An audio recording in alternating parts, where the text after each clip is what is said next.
Good morning students. आज हम discuss करेंगे क्लास 12th का पहला chapter, nature and significance of management. Management का मतलब समझने से पहले हमें ऑर्गेनाइजेशन का मतलब समझना होगा। और ऑर्गेनाइजेशन को हम कुछ इस तरीके से डिफाइन कर सकते हैं कि organisation is a group of people who is engage to achieve a specific goal. मतलब कुछ लोग जो पर्टिकुलर ऑब्जेक्टिव को अचीव करने में लगे हुए होते हैं, है ना। उनका एक अपना एक ऑब्जेक्टिव होता है, एक गोल होता है जिसके लिए वो काम करते हैं सब मिलके। लेकिन उस ग्रुप में एक मेंबर होता है जो उनका एज अ हेड वर्क करता है। उस हेड को हम एज अ मैनेजर कंसीडर कर सकते हैं। और उस मैनेजर की सबसे ज़्यादा रिस्पॉन्सिबिलिटी होती है कि वो उस ऑर्गेनाइजेशन के ऑब्जेक्टिव्स को अचीव करे, उसे गेन करे।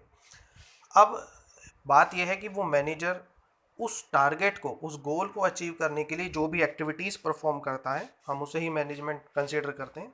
तो मैनेजमेंट एक एक्टिविटी है जो मैनेजर परफॉर्म करता है, किस लिए? जिससे कि ऑर्गेनाइजेशन के ऑब्जेक्टिव्स को अचीव कर सकें। अब हमें डेफिनेशन के थ्रू पढ़ते हैं कि management is a process of getting thing done by others with the aim of achieving goal effectively efficiently. यहाँ पे डेफिनेशन के अंदर कुछ कीवर्ड्स हैं जो मैंने अंडरलाइन किए हुए हैं। सबसे पहले मैनेजमेंट एक प्रोसेस है, ठीक है। मैनेजमेंट एक प्रोसेस का मतलब ये है कि मैनेजमेंट एक सिंगल एक्टिविटी नहीं है। इसके अंदर कुछ फंक्शंस इंक्लूड होते हैं, जैसे कि पहला फंक्शन प्लानिंग, ऑर्गेनाइजिंग, फिर staffing, then directing, then controlling.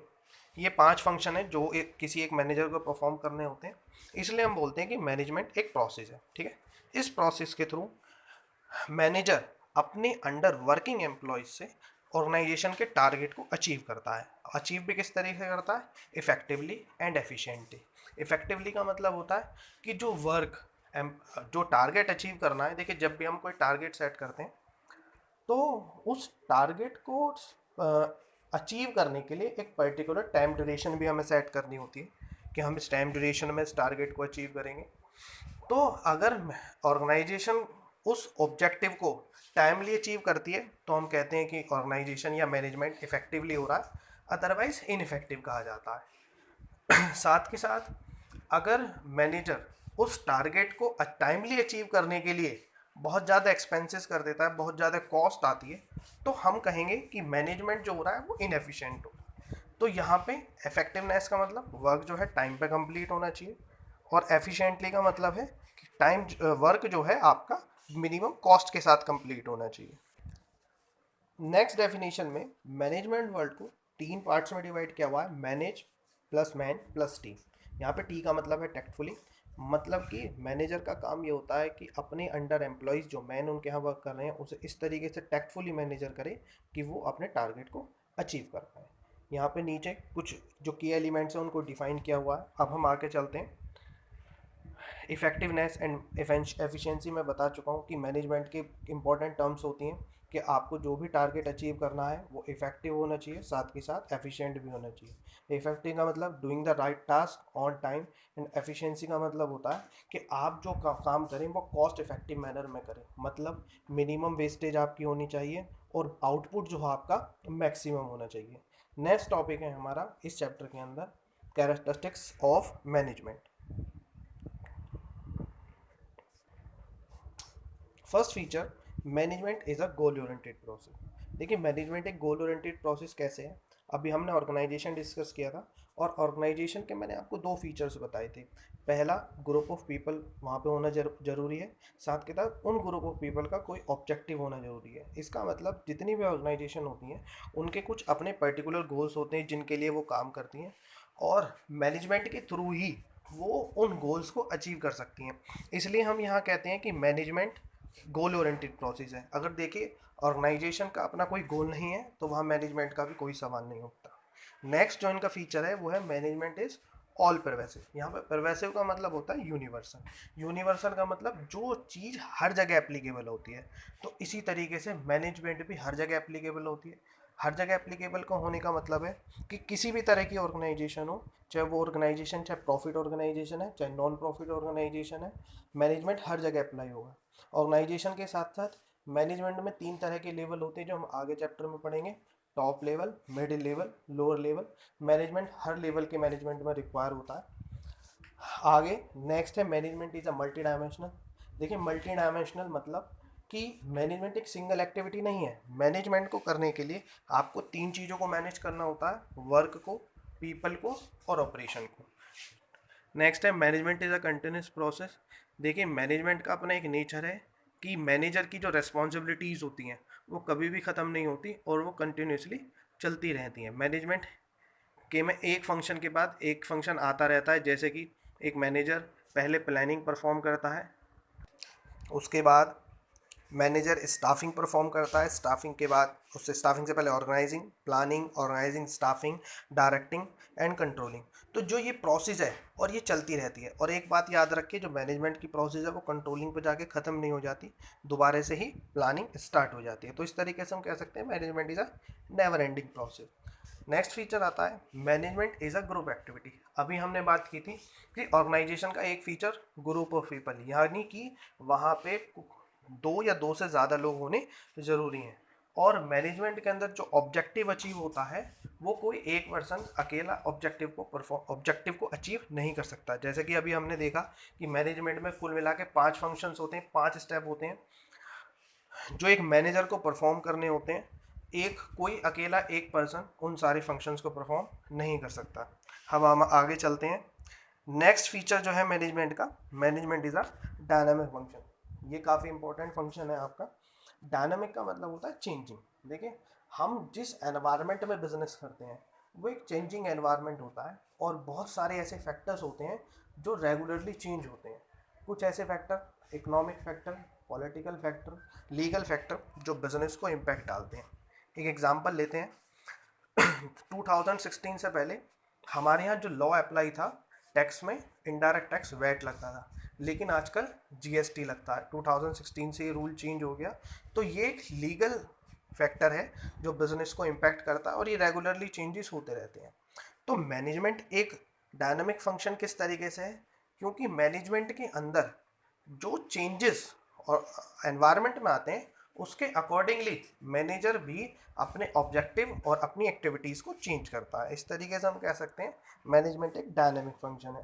Last, management is an intangible forces. मतलब मैनेजमेंट को आप सिर्फ फील कर सकते हैं, ये कोई ऐसी चीज़ नहीं है जिसे आप फिजिकली देख पाएँ या टच कर पाएँ। अब पढ़ते हैं मैनेजमेंट के ऑब्जेक्टिव्स। देखिए मैनेजमेंट के ऑब्जेक्टिव्स को यहाँ पे 3 पार्ट्स में बांटा हुआ है। पहला ऑब्जेक्टिव ऑर्गेनाइजेशनल, जो ऑर्गेनाइजेशन से रिलेटेड होते हैं।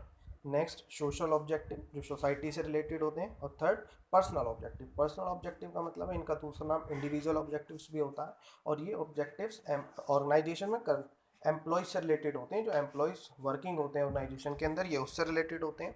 तो सबसे पहले हम समझेंगे ऑर्गेनाइजेशन ऑब्जेक्टिव। देखिए अगर किसी भी बिजनेस ऑर्गेनाइजेशन की बात करें तो उसका ना पहला ऑब्जेक्टिव यही होगा कि प्रॉफिट अर्न करें, ज़्यादा से ज़्यादा प्रॉफिट अर्न करें। अब प्रॉफिट का कॉन्सेप्ट क्या है, आपने पढ़ा होगा कि revenue minus cost is equal to profit. यानी कब सबसे पहले ऑर्गेनाइजेशन के लिए ज़रूरी है कि वो कम से कम इतना प्रॉफिट रिवेन्यू अर्न करें कि उनकी कॉस्ट कवर हो जाए। मतलब मैनेजमेंट का ऑब्जेक्टिव होना चाहिए कि वो सबसे पहले ऑर्गेनाइजेशन का मैनेजमेंट का सबसे पहला ऑब्जेक्टिव ये होना चाहिए कि वो इतना रिवेन्यू अर्न करे कि वो कॉस्ट को कवर करे। क्योंकि अगर मैनेजमेंट बिजनेस का ऑर्गेनाइजेशन का जो रिवेन्यू होगा अगर वो कॉस्ट को कवर नहीं करेगा तो बिजनेस ऑर्गेनाइजेशन सर्वाइव नहीं कर पाएगी। इसलिए ऑर्गेनाइजेशन ऑब्जेक्टिव का जो पहला पॉइंट दिया हुआ है वो सर्वाइवल ही दिया हुआ है। नेक्स्ट, मैनेजमेंट को कोशिश करनी चाहिए कि उनकी जो रिवेन्यू है वो कॉस्ट से ज़्यादा हो, क्योंकि रिवेन्यू जितनी भी axis of revenue over cost is called profit. यानी कि कॉस्ट से ज़्यादा जो रिवेन्यू ऑर्गेनाइजेशन अर्न करती है उसे हम प्रॉफिट बोलते हैं। तो नेक्स्ट दिया हुआ है प्रॉफिटेबिलिटी। अब मैनेजमेंट का नेक्स्ट स्टेप होना चाहिए ऑर्गेनाइजेशनल ऑब्जेक्टिव कि वो कोशिश करे कि जो ये रिवेन्यू और कॉस्ट का जो डिफरेंस है वो ज़्यादा से ज़्यादा हो। क्यों कि अगर ऑर्गेनाइजेशन मैनेजमेंट ज़्यादा से ज़्यादा प्रॉफिट अर्न करेगा तो उनके पास अपॉर्चुनिटी होगी डाइवर्सिफिकेशन की। डाइवर्सिफिकेशन का मतलब वो अपने बिजनेस को एक्सपेंड कर पाएंगे, ग्रोथ प्रोवाइड कर पाएंगे। अगर वो एक प्रोडक्ट बना रहे हैं तो कई सारे तरह के प्रोडक्ट बना पाएंगे, अपना प्रोडक्शन का स्केल बढ़ा पाएंगे। ये सारे अपॉर्चुनिटीज़ क्रिएट कर पाएंगे अगर उनके पास सफिशिएंट क्वांटिटी में प्रॉफिट अवेलेबल है तो। सोशल ऑब्जेक्टिव, देखिए मैनेजमेंट के कुछ सोसाइटी से रिलेटेड भी ऑब्जेक्टिव होते हैं। अब ऐसा क्यों होता है? क्योंकि अजम्पशन ये रहती है कि ऑर्गेनाइजेशन जो प्रॉफिट अर्न कर रही है वो सोसाइटी के रिसोर्सेज को यूज़ करके ही प्रॉफिट अर्न कर रही है। इसलिए इसलिए जो ऑर्गेनाइजेशन है उसका ये रेस्पॉन्सिबिलिटी बनती है कि वो सोसाइटी के लिए भी अपने प्रॉफिट में से कुछ कंट्रीब्यूशन करें। तो उनका सबसे पहले ये होता है कि क्वालिटी गुड्स प्रोवाइड करें, ऐसे गुड्स प्रोवाइड करें जो लोगों के लिए हार्मफुल ना हो, उनकी हेल्थ के लिए। प्रोडक्शन प्रोसेस इस तरह की यूज़ करें जो एनवायरनमेंट फ्रेंडली हो, एनवायरनमेंट को कोई नुकसान ना हो। साथ के साथ उन्हें जो अपना प्रॉफिट अर्न होता है उसमें से कुछ पोर्शन स्कूल, हॉस्पिटल, क्रीचेस ऐसी चीज़ों के लिए डोनेट करना चाहिए। हमारे कंपनीज लॉ में भी एक ऐसा लॉ बनाया हुआ है जिसे हम CSR के नाम से जाते हैं, कॉरपोरेट सोशल रिस्पॉन्सिबिलिटी, कि ऑर्गेनाइजेशंस को अपने प्रॉफिट का कुछ पार्ट सोसाइटी के डेवलपमेंट के लिए खर्च करना होता है। नेक्स्ट आते हैं personal objective. Personal objectives are related to employees working in the organisation. मतलब ऑर्गेनाइजेशन में जो एम्प्लॉयज़ काम कर रहे हैं उनसे रिलेटेड ये ऑब्जेक्टिव होता है। मैनेजमेंट का ये ऑब्जेक्टिव है कि जो आप एम्प्लॉयज़ उनकी ऑर्गेनाइजेशन में काम कर रहे हैं उन्हें सेटिस्फैक्ट्री वर्किंग कंडीशन प्रोवाइड करें, सेटिस्फैक्ट्री लेवल सैलरी प्रोवाइड करें, बेसिक फैसिलिटीज़ प्रोवाइड करें। अगर वो कुछ अच्छा काम करते हैं तो उनका अप्राइजल होना चाहिए, पी रिकॉग्नाइजेशन होनी चाहिए। ये सब ऑर्गेनाइजेशन के पर्सनल ऑब्जेक्टिव्स होते हैं।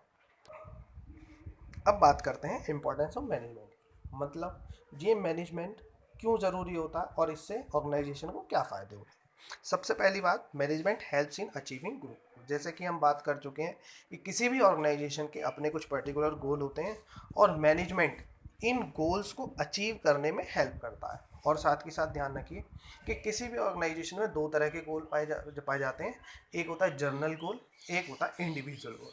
अब ये जर्नल गोल और इंडिविजुअल गोल क्या है? जर्नल गोल का मतलब ये होता है कि जो टारगेट पूरी ऑर्गेनाइजेशन का होता है उसे हम जर्नल गोल या ऑर्गेनाइजेशन गोल बोलते हैं। और जो एम्प्लॉयज़ का अपना इंडिविजुअल टारगेट होता है उसे बोलते हैं हम पर्सनल गोल्स। अब कई बार क्या होता है कि अगर ऑर्गेनाइजेशनल गोल और एम्प्लॉयज़ के गोल अलग अलग डायरेक्शन में होंगे तो हम ऑर्गेनाइजेशन के गोल को अचीव नहीं कर पाएंगे। तो मैनेजमेंट में मैनेजर की पहली रिस्पॉन्सिबिलिटी ये होती है कि मैनेजर क्या करता है कि दोनों के गोल को, ऑर्गेनाइजेशन गोल को और एम्प्लॉयज़ गोल को एक ही डायरेक्शन में करके ऑर्गेनाइजेशन गोल को अचीव करने में हेल्प करता है। इंक्रीज एफिशिएंसी, अभी हमने पढ़ा था कि मैनेजमेंट में एक वर्ड आता है एफिशिएंसी। एफिशिएंसी का मतलब कॉस्ट इफेक्टिव। ऑर्गेनाइजेशन में जो भी काम होगा वो मिनिमम वेस्टेज के साथ होगा, कॉस्ट इफेक्टिव होना चाहिए। अगर काम कॉस्ट इफेक्टिव होगा तो प्रोडक्ट की कॉस्ट कम आएगी और प्रॉफिट की परसेंटेज बढ़ेगी, जिससे कि ऑर्गेनाइजेशन की ग्रोथ में बेनिफिट होगा। Next, create dynamic organisation. Dynamic organisation का मतलब हम पढ़ चुके हैं कि जो organisation according to environment change हो जाती है, क्योंकि एनवायरनमेंट में चेंज आएगा तो खुद भी चेंज होना पड़ेगा, उसे ही हम डायनामिक ऑर्गेनाइजेशन बोलते हैं। एक्चुअली अगर आप इस डायनामिक एनवायरनमेंट में सर्वाइव करना चाहते हैं तो मैनेजर को एनवायरनमेंट के अकॉर्डिंग चेंजेस करने पड़ते हैं। लेकिन कुछ एम्प्लॉयज़ ऐसे होते हैं जो उन चेंजेस को एक्सेप्ट नहीं करना चाहते। लेकिन इफेक्टिव मैनेजर का काम यही होता है कि उन एम्प्लॉयज़ को मोटिवेट करें to accept the changes. Last importance है अचीव पर्सनल ऑब्जेक्टिव। मतलब अभी हमने पढ़ा था कि ऑर्गेनाइजेशन में अलग अलग ऑब्जेक्टिव होते हैं, एक जनरल ऑब्जेक्टिव और एक पर्सनल ऑब्जेक्टिव। देखिए, एक इफ़ेक्टिव और एफिशिएंट मैनेजर वही है जो अपनी ऑर्गेनाइजेशन के एम्प्लॉयज़ की बेहतरी के लिए काम करे, उनकी डेवलपमेंट के लिए काम करे, उनकी प्रोग्रेस के लिए काम करे। तो इफ़ेक्टिव मैनेजर वही होता है जो ऑर्गेनाइजेशनल गोल के साथ साथ कोशिश करे कि जो इंडिविजुअल ऑब्जेक्टिव्स हैं वो भी अचीव हो जाएंगे। आज के लिए इस चैप्टर में इतना ही। नेक्स्ट वीडियो में हम ये चैप्टर पूरा कंप्लीट करेंगे। उसके बाद इस चैप्टर से कुछ रिलेटेड कुछ केस स्टडीज़ हम डिस्कस करेंगे। Thank you, have a nice day.